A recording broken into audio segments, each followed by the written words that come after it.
Let's talk about the case number 5.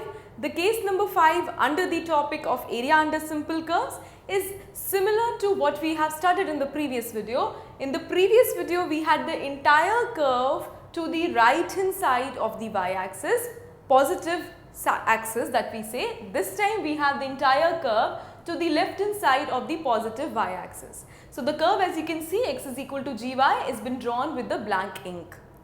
And we have to compute the area with regard to the y-axis, the points D and C, the points 0D and 0C, because we are talking about the points on the y-axis. So we basically have to compute this shaded area, and this shaded area has to be computed with a lot of precision, and we have to see that we do not make any mistakes in calculating this shading area.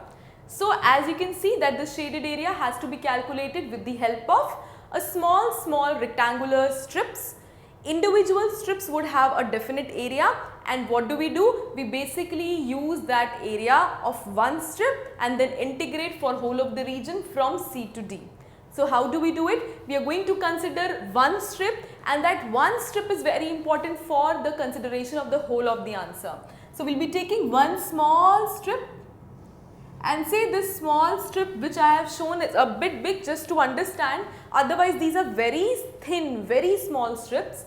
This is your width of the strip, that should be dy, and here what we are going to consider is that this is what? This is x. So this whole is going to be x. So basically x multiplied dy is going to be the area of one strip.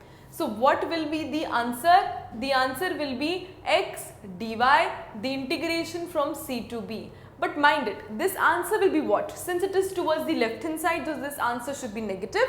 But we are not going to consider the negative sign. We are basically going to take the again modulus, because that is very important. If you directly write the answer, that will be negative, and area can never be negative. So you have to take the modulus and arrive at the final answer. What else can be done? You can substitute the value. So you know that x is equal to g of y. So it is g of y dy from C to D.